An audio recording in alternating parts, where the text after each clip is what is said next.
May nakikita ko ditong isang tao na naghahangad ng isang new beginning, isang solido, isang permanente, isang bagay na nananatili. I don't know, I'm getting this kind of vibe that this person had lost something, kaya gusto niya ng bagay na nagsistay.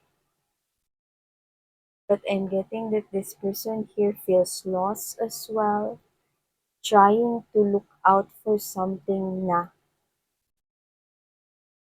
nawala niya, naiwala niya, or nawala sa kanya.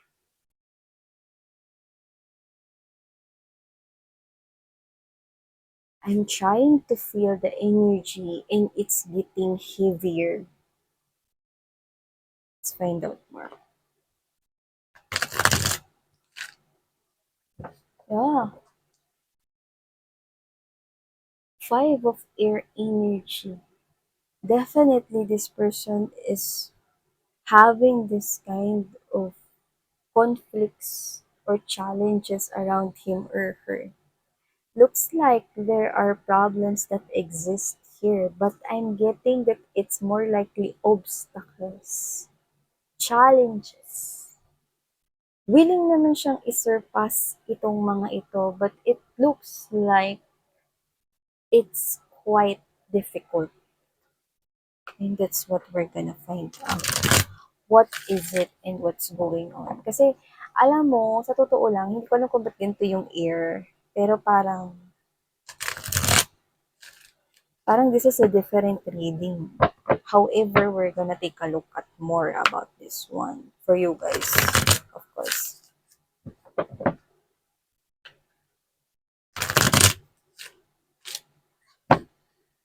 Oh, look at that.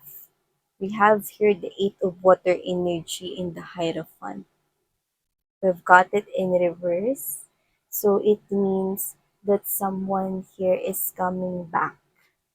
Someone here is coming back because he or she wants this higher level of commitment with you. This person here has lots of, alam mo yung hindi ma-explain na emotions and feelings with the Hierophant right here. It's like this person cannot really accept something here, that reality. Pero may pagkagusto, may gusto ritong ibalik na something here. May gusto ritong ipaintindi, ipaklaro, kind of thing. Let's find out more. Okay? Kasi yun talaga yung nakukuha natin dito. Pero syempre, alamin natin kung ano yun.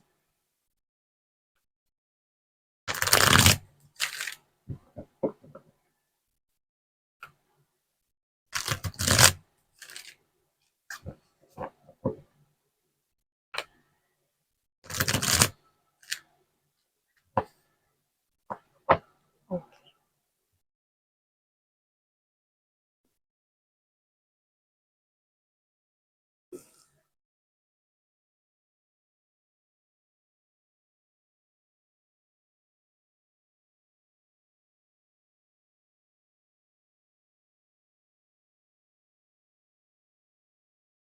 Number 27 could be significant to you but doesn't have to be the case. Maybe someone here watching here, maaring special number yun sa'yo but doesn't have to be. But I'm getting some kind of an anunsyo. Okay? Kahit hindi importante sa inyo yung number 27, nakuha lang natin yun right here. Okay? But there is some kind of a wish. When you add number 27, what will you get? 2 plus 7 is 9. And 9 is the number of wish, kahilingan, ninanais. Okay? Desire. So, ibig sabihin, these are both major arcanas right here. That's why I'm looking intently to this one. Kaya medyo natagalan ako, di ba, sa paglapag ng mga susunod rito because I'm getting some kind of this specific message from here na meron ditong isang mahalagang anunsyo or isang mahalagang patalastas here, no, na mukhang si universe ay meron ditong ginagrant na wish. Yun ang nakukuha ko rito. And it has something to do with it is about to happen or happening right now. Ginagrant niya ito ngayon na or igagrant niya na ito. Yan. So, nakikita ko dito. So, let's keep moving.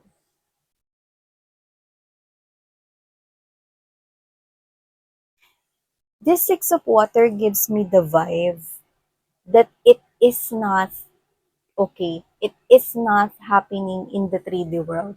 Okay? Ano ba yung pinagsasabi mo, Miss Yan, na 3D world? 3D world, mga babes, ito, kung saan tayo nag-uusap, kung saan kayo nagtatrabaho, saan kayo nagluluto, kung saan kayo nanonood ng mga teleserye paborito ninyo, itong buhay natin, dito, sa mundong Earth, kung saan ninyo ako naririnig, kung saan kayo nag-YouTube, yan.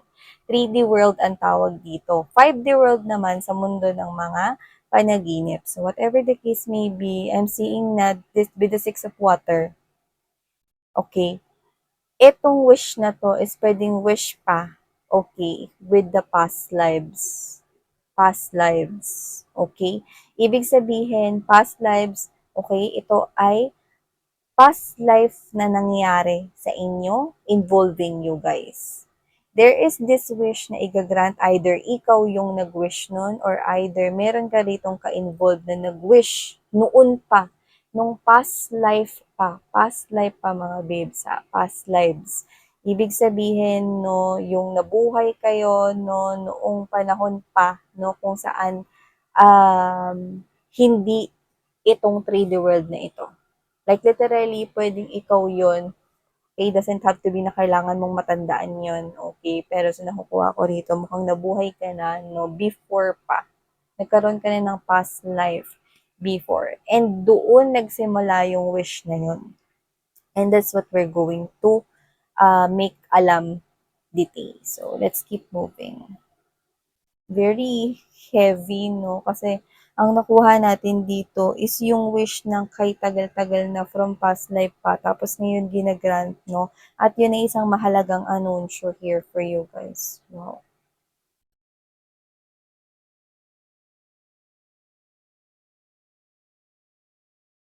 Maybe it is something to do with a romantic history with someone in your past lives. Past lives, mga babes, hindi in the past. Okay? Hindi yung ano nyo. Okay? So, past life ito, at nakikita ko rito with the Three of Air and Nine of Fire energy. I think meron ka ritong kadil in your past life wherein you thought na hindi kanya pinaglaban. Akala mo hindi siya gumawa ng something to fight for this relationship, for this connection, to continue. Akala mo hindi siya nag-pursue. Akala mo hindi kanya rito inilaban. Akala mo isinuko ka niya, pero akala mo lang pala yun. Pero I think hindi mo nalaman or hindi mo natatpuan ng katotohanan with the Nine of Fire kasi naging matigas yung puso mo. Nagkaroon ka rito ng mga walls right here to the point na this is you na nagkaroon ka rin ng galit sa kanya. Okay? Whoever that ka romantically involved mo in your past lives. With the Nine of Water, you stood your ground. You've created here some kind of powerful word like yung parang, I don't know if you curse this person, but with too much galit, kasi pwedeng nilaban mo siya, pero akala mo lang, hindi ka niya nilaban, pero nilaban ka niya. You know what I mean? This is very deep right here.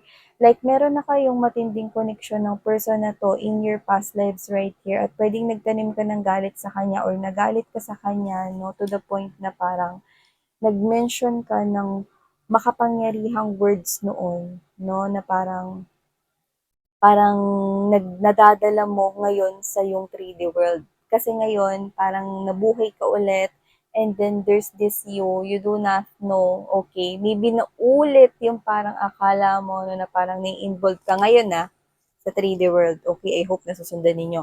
Ngayon sa 3D world, muli ka rito nabuhay in this lifetime kung saan mo ko naririnig. And then, okay, nagkaroon ka rin ng involvement with your exes right here that they betrayed you, niloko kayo, trinador kayo in a way, no? And then this is yung may nabuo ka na rito na parang galit to the point na parang nasasabi mo sa sarili mo na pare-pareho lang naman yung mga babae na yan, or pare-pareho lang naman yung mga lalaki na yan, pare-pareho lang yung manluloko, pare-parehong hindi mapagkakatiwalaan, sa umpisa lang yan, blah, blah, blah, and all of those things.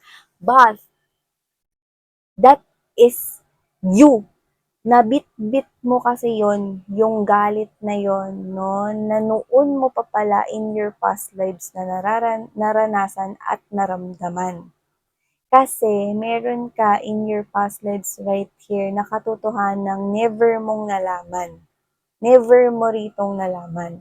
Kasi you thought in your past life, mga babes, no, na yung taong minahal mo rito ng sobra, no, is akala mo niloko ka niya or pinagkanulo or binitrade ka niya. But you thought na yun yun. Okay? What you think about that lover isn't true. Because the real story is different from what you know. And that's what we're gonna dive deeper here. Because that is what I'm getting, that the universe is sending you some kind of clarification of what had happened before and why you feel that kind of thing now. Why are your relationship is laging nagfi-failed ngayon sa 3D world? It has something to do in connection and in relation to what happened to you in your past life.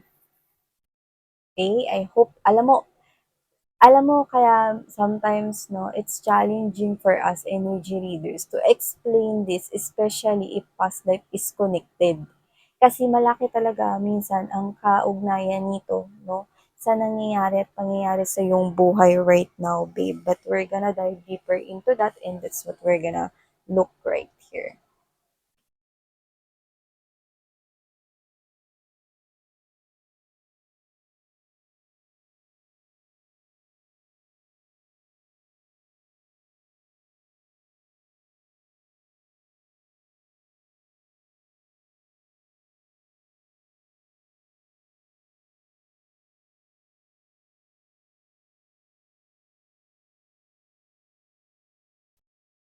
So,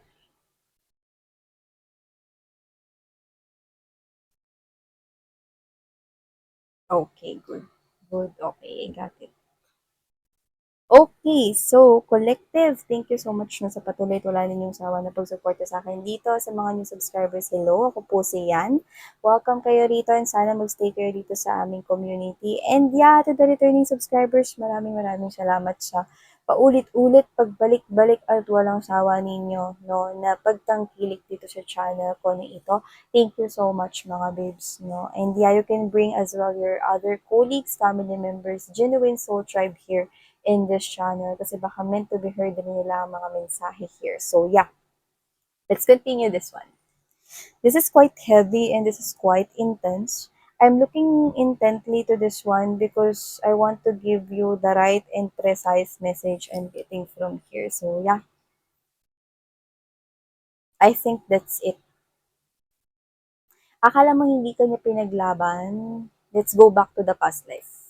Akala mo hindi ka niya pinaglaban right here? Nagalit ka sa kanya kung sino man yung ka-involved mo na yun. But that person loved you so much. Mas mahal ka pa niya kaysa sa mas mahal mo siya. Kung sino man yun. Na nakarelasyon mo in your past life, honey. Huwag ka maguluhan. Past life, okay? We're talking about the past life here. Okay? I don't know if other energies were involved here, but I'm seeing that there could potential na meron. Okay? Pero yun ay hindi isang love interest, kundi maaring mga energies na sausaw, nangialam, ayaw, tutol, hadlang, yan. Okay? And before, in the past lives, hindi uso ang mga cellphone, hindi usong teknolohiya ang mga laptop, computer, at kung ano-ano pang gadgets, diba? So the thing right here before is the telegram, it's the sulat, isn't it? So whatever the case may be, it is madaling ma-block, 'di ba? Lalo na kung pabigay dito, pabigay doon. And I think that's the case. I don't know if there is some kind of a difference in your status when it comes to pamumuhay, but this is general reading right here, pero meron ditong nangialam na kisawsaw o mepal o miksena dahil ayaw, tutol, hadlang sa relationship na ito in the past life.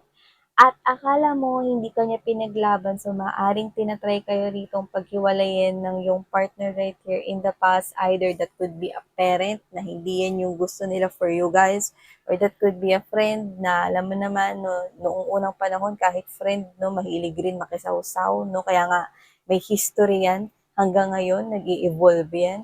So maaaring either may mga other energies pa rito, no, na mga sabwat para lang mapaghiwalay kayong dalawa in the past. So, I don't know what's the specific reason bakit kayo pinaghihiwalay, but there could be possibly na nagtagumpay yung mga yon or yung kung sino man yung humadlang na yon.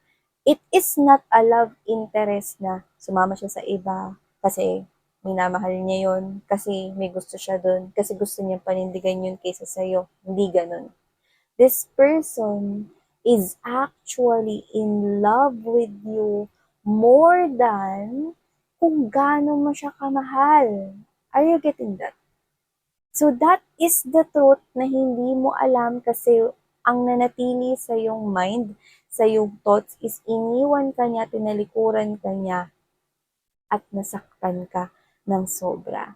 Inakala mo na pinaniwalaan niya ang mga sinasabi ng iba sa paligid niya at inakala mo na maaaring siya ay sumama at nagtaksil sa iyo sa koneksyong ito. Pero mali ka dahil inilaban ka rin niya, ngunit hindi mo ito nakita. Sabi ko nga sa inyo, may hubad lang dito, may mga umepal, umiksena, no? Noon kasi mga babes, no, ang mga galawan ng mga kababaihan ay talagang sadyang maihinhin at talaga naman, no, na parang pagkamasagi mo lamang, no, wala silang ganun na parang kalakas na strength before.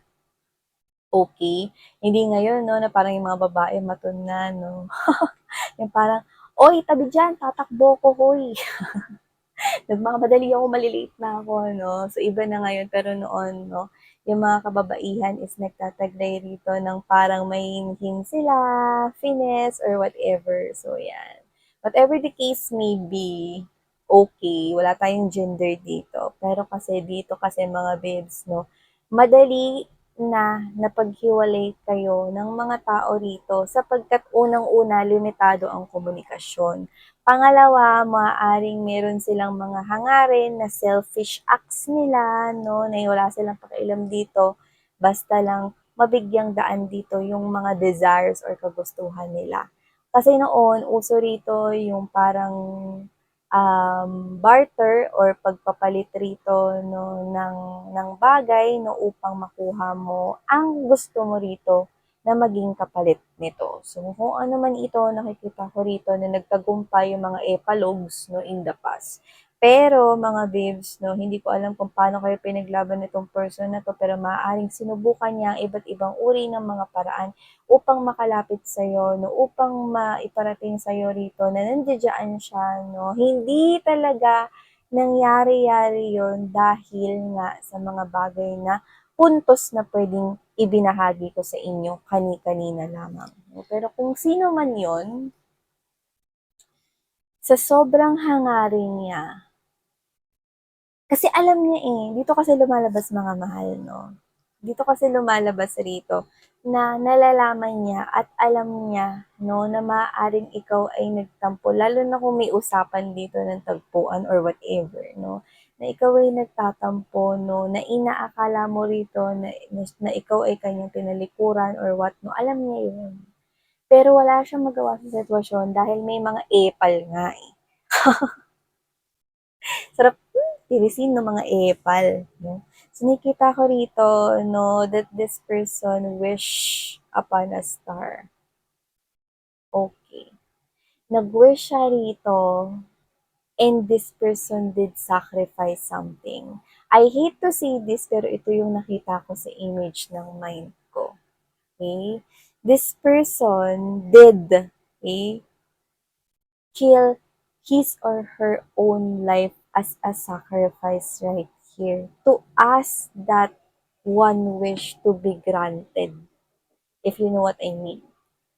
This person before, okay, killing his or herself right here with a sharp pointed object. I don't know if it's a knife. I don't know if it's an itak, whatever. But it's pointed to the point that he or she asked that wish nakapalit ng kanyang life here. And the universe is granting it now. Are you getting my point? The universe is granting it now because he or she showed too much effort. Nagpakita siya rito ng mga bagay na talagang pinaghirapan niya makalapit ng sa'yo, no? Pero wala ring nagawa yung mga bagay na yun para upang maging sukli at maging mga babes, no? Um, ang tawag nito, mabigyan ng katuparan ng kanyang kahilingan, no? Na kayo ay muli ritong magkita, no? At maintindihan mo ikay kanyang minamahal. At wala siyang ibang minahal noon, no? Ipinaglaban niya kayo rito, no? Yun nga lang parang hindi ito nagtagumpay in the past. Yung nakita ko rito at nakakita ko rito ng kontrata sa pagitan niya. Sa sobrang alam mo yun, mga babes, no, to the point that this person wants changes, yun, no, number 5. Powerful changes right here, you know, feather to mga babes, no, yan ang panulat noon, no. Ginamit niya rito, no, yung kanya rito lakas, ang kanya rito, no, nahangarin, no, upang maibalik itong pagmamahal na 'to. Yan, nakita mo yung Ace of Cup, eh? Ginamit niya rito, no, ang kanya ritong isipan, no. Alam mo yung iisip niya 'tong bagay na 'to kahit hindi niya alam, kahit wala siyang kasiguraduhan kung naririnig ba siya, no, ni universe rito or not. But this person, kaya siya may wings diyan, it is because this person right here ita-try niya 'to dahil yung pagmamahal niya sa inyo ay sobra-sobra to the point na kaya niyang isakripisyo ang kanyang sariling buhay. Isang kontrata na hindi niya alam kung mabibigyan ng katuparan pero may pagtitiwala, okay? At yun yung nagdala ng isang mahalagang anunsyo rito. Itong tao na 'to, magbubukas ang pintuan ng muli ninyong pagkikita. The Hermit is right here. Kung mapapansin mo, napakaraming major arcanas, mga mahal. So, ibig sabihin, itong person na 'to ay talaga ritong ginarantiyahan ni universe na maibalik ang koneksyon na ito, no? And paparating na siya. Paparating na siya.